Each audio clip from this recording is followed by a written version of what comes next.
नमस्कार दोस्तों, आप सभी का स्वागत है आपके अपने YouTube channel Ashok Chawla education पर। दोस्तों, आज हम जिस पाठ्य योजना के साथ मिल रहे हैं वो है हिंदी व्याकरण की पाठ्य योजना और जिसका प्रकरण यानी शीर्षक है विराम चिन्ह। तो दोस्तों, आज की हमारी जो पाठ्य योजना है विराम चिन्ह पर होने वाली है, जो कि हिंदी व्याकरण की पाठ्य योजना है। तो देखिए, ज़्यादा बिना फालतू की बातें ना करते हुए पाठ्य योजना स्टार्ट करते हैं। देखिए, जब भी आप पाठ्य योजना को प्रस्तुत करने जाते हो तो सबसे पहले आप विशेष ध्यान रखें। हालांकि ये चीज़ें मैं बहुत बार समझा चुका हूँ, हर पाठ्य योजना में समझाता हूँ, लेकिन मेरे को ऐसा लगता है कि शायद कई बच्चे हों जो शायद इसी पाठ्य योजना में प्रथम बार जुड़े हों, तो इस वजह से मैं सारी डिटेल्स यानी हर पाठ्य योजना को अच्छे तरीके से समझाता हूँ, ताकि हर बच्चा जिस भी पाठ्य योजना में जुड़े तो वो अच्छे से संतुष्ट होकर जाए। तो विशेष ध्यान रखें, जब भी आप पाठ्य योजना को जब प्रस्तुत करते हो, जब बच्चों के सामने पढ़ाने जाते हो, तो सबसे पहले आपको ब्लैक बोर्ड स्किल दिखानी होती है, यानी श्यामपट्ट कौशल दिखाना होता है।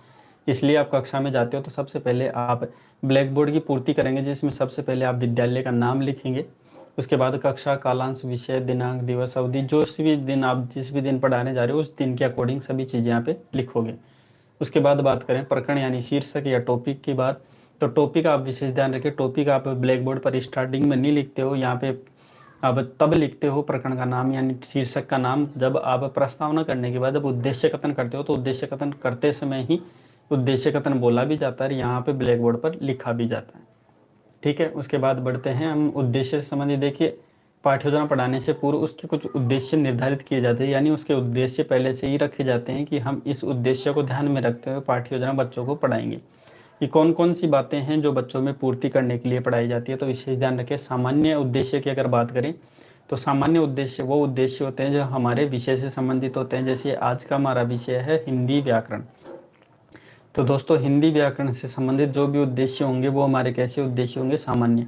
इसमें बात करें पहले उद्देश्य की, तो छात्रों को हिंदी व्याकरण के विषय में जानकारी देना। दूसरा है छात्रों में व्याकरण के प्रति रुचि उत्पन्न करना। तीसरा है छात्रों में शुद्ध भाषा रचना का ज्ञान प्रदान करना। एवं चारों कौशलों यानी सुनना, बोलना, पढ़ना, लिखना, ये चारों कौशल हैं उनका बच्चों में मुख्य उद्देश्य है। ठीक है, उसके बाद बढ़ते हैं विशिष्ट उद्देश्य। अगर विशिष्ट उद्देश्य की बात करें तो विशिष्ट उद्देश्य वो उद्देश्य होते हैं जो कि हमारे प्रकरण से संबंधित या टॉपिक या शीर्षक से संबंधित होते हैं। जिसमें अगर पहला बात करें तो छात्रों को विराम चिन्ह से संबंधित जानकारी देना। दूसरा है विराम चिन्ह के महत्व को बच्चों को समझाना। छात्र विराम चिन्ह को परिभाषित कर पाएंगे ऐसी उसमें योग्यता करना। चौथा देखिए, विराम चिन्हों के प्रकारों के विषय में जानकारी देना कि किस डिवाइडेशन के आधार पर हम विराम चिन्ह पढ़ते हैं, कि विराम चिन्हों के कौन कौन से पार्ट है या फिर इनके कौन कौन से प्रकार हैं। उसके बाद बढ़ते हैं अगले सोपान की तरफ, जो कि है शिक्षण सहायक सामग्री, जिसे हम सामान्यतः टीचिंग एड भी बोल देते हैं, यानी सहायक सामग्री। सहायक सामग्री नाम से ही पता चलता है कि छात्र अध्यापक या छात्र अध्यापिका को पाठ्य योजना पढ़ाने में सहायता रूप में काम आती है। और जो चीज़ें सहायता रूप में काम आती है वो सभी चीज़ें क्या कहलाती है, टीचिंग एड यानी सहायक सामग्री कहलाती है। ठीक है, जिसमें बात करें श्यामपट्ट आपका ब्लैक बोर्ड हो गया, चौक हो गया, डस्टर हो गया, संकेतक आपका जिसे आप पॉइंटर कहते हो उसे कहता है, लपेट फलक आपका रोलिंग बोर्ड होता है, उसे लपेट फलक लिखा जाता है। उसके बाद बढ़ते हैं अगले सोपान की तरफ, जो कि है पूर्व ज्ञान। छात्र अध्यापक जब पाठ्य योजना पढ़ाता है तो बच्चों का ज्ञान जानता है कि हम जो पाठ पढ़ा रहे हैं उससे संबंधित बच्चों में पहले से कुछ प्रीवियस नॉलेज है या नहीं, पूर्व ज्ञान है कि नहीं। तो सभी छात्र हिंदी व्याकरण के विषय में सामान्य जानकारी तो रखते ही रखते हैं। अगर सामान्य जानकारी रखते हैं तो छात्र अध्यापक अगला सोपान करता है, जो कि है प्रस्तावना प्रश्न। जो अगला सोपान है प्रस्तावना प्रश्न, इसमें छात्र अध्यापक द्वारा कुछ प्रश्न किए जाते हैं और बच्चा उसका जवाब पाने के यानी जवाब देने का प्रयास करते हैं। ध्यान रखना, इसमें बच्चा बाध्य कभी नहीं होता।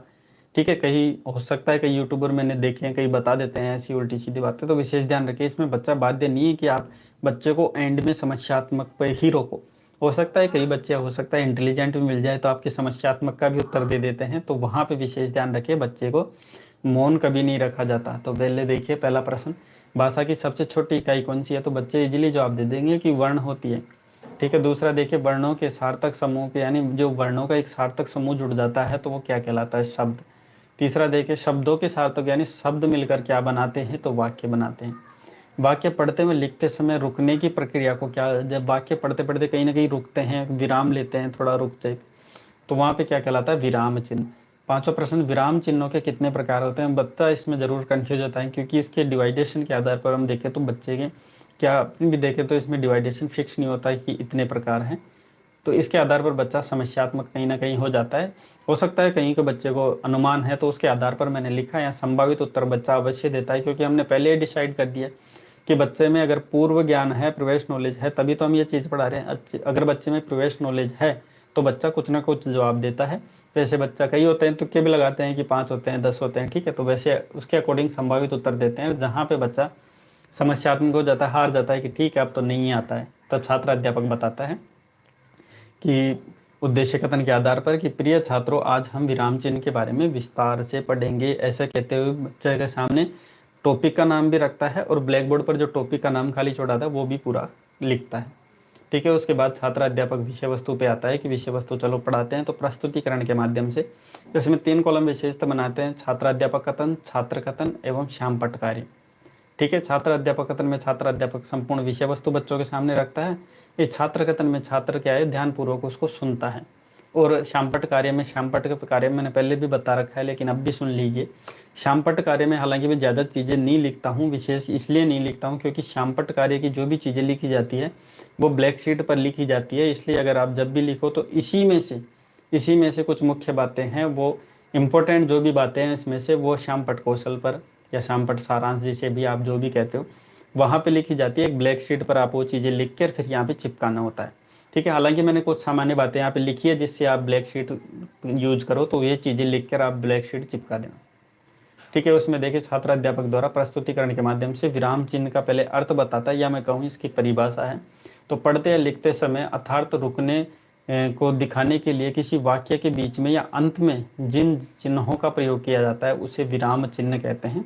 उदाहरण के तौर पर हम पढ़ रहे हैं तो यहाँ पे विराम चिन्ह पूर्ण विराम इसे कहा जाता है।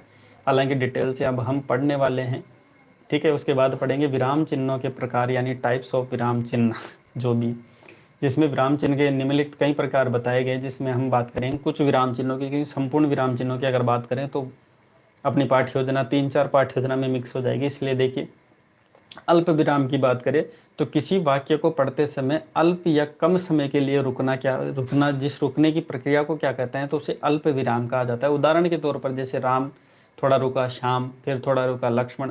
आप और भी नाम लिख सकते हैं। दूसरा अगर देखें तो पूर्ण विराम देखिए वाक्य की पूर्ति या समाप्ति पर, ठीक है, वाक्य का पूर्ण होना या समाप्ति पर लगने वाला चिन्ह क्या कहलाता है, पूर्ण विराम कहलाता है। इसमें उदाहरण के तौर पर मैंने यहाँ पे लिख रखा है कि मैं जयपुर में रहता हूँ, ठीक है, ये मैंने अपने अकॉर्डिंग लिखा है, तो मैं जयपुर में रहता हूँ, तो यहाँ पे जो पूर्ण विराम लगाया गया है इसे पूर्ण विराम कहा जाता है। उसके बाद देखिए तीसरा है प्रश्नवाचक चिन्ह।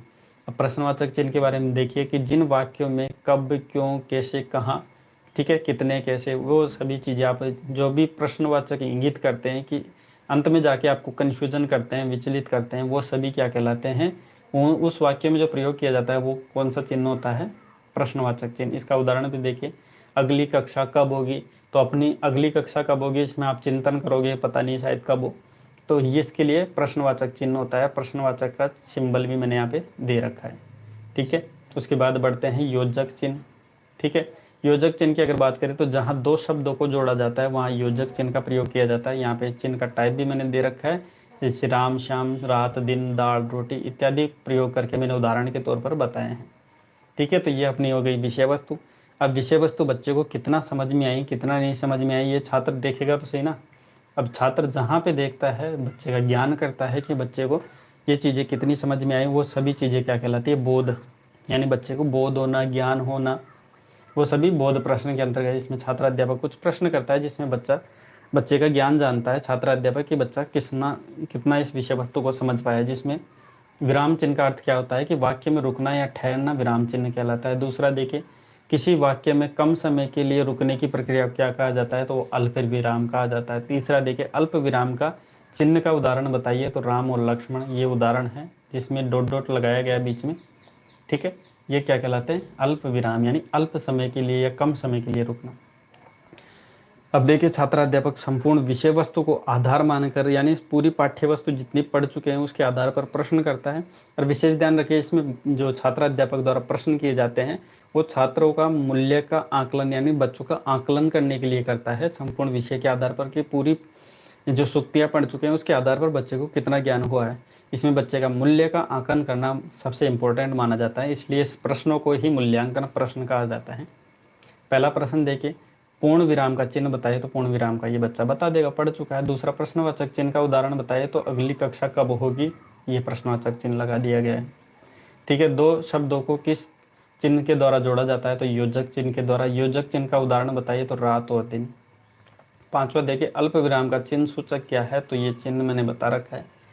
उसके बाद देखिए हमारे अंतिम सोपान की तरफ पढ़ते हैं, जो कि है गृह कार्य। इसमें छात्र अध्यापक बच्चों का रिवीजन करने के लिए ये सब में जो प्रश्न देता है, जिसमें बच्चा अच्छे से रिवीजन कर पाता है जो भी आज विषय वस्तु के अंतर्गत पढ़ चुका है। तो यहाँ पे दे रखा है छात्र में कि सभी छात्र 10 लाइन का एक पैराग्राफ लिख कर लाएंगे जिसमें विराम चिन्हों का प्रयोग किया गया हो। ठीक है, इसमें 10 लाइनों का एक पैराग्राफ जिसमें सभी चिन्हों का प्रयोग हो जाता है। तो दोस्तों ये थी आज की पाठ्य योजना विराम चिन्ह, जो कि हिंदी व्याकरण की पाठ्य योजना थी। इसकी पीडीएफ की लिंक आपको हमारे टेलीग्राम चैनल कुछ समय बाद हमारे टेलीग्राम चैनल पर डाल दी जाएगी। इसकी डिस्क्रिप्शन में लिंक भी डाल दी जाएगी। ठीक है, अगर किसी बच्चे को ऐसी ही पाठ्य योजना फिर या इसके अलावा कोई भी पाठ्य योजना चाहिए, विषय आपका चाहे कोई सा भी रहा हो, कोई सी भी कक्षा का रहा हो, वो सभी की पाठ्य योजना आपको उपलब्ध हो जाएगी। ये हमारे व्हाट्सअप नंबर है, इस व्हाट्सअप नंबर पर आप विषय वस्तु भेज दीजिएगा। जो भी आपको पाठ्य योजना चाहिए उसकी थोड़ी डिटेल्स लिख देना और उसके बाद उसकी विषय वस्तु भेज देना। उसके बाद हमारा चैनल अशोक चावला एजुकेशन के माध्यम से आपको ये पाठ्य योजना उपलब्ध हो जाती है। तो दोस्तों वीडियो ज़रूर अच्छा लगा हो तो लाइक ज़रूर करिए, वीडियो को अच्छे से अपने यार दोस्तों में ज़रूर शेयर करिए और एक अच्छा सा कमेंट भी छोड़ के जाए। बाकी मिलते हैं ऐसी नई रोचक पाठ्य योजना के साथ नेक्स्ट वीडियो में। वीडियो देखने के लिए आपका बहुत बहुत धन्यवाद।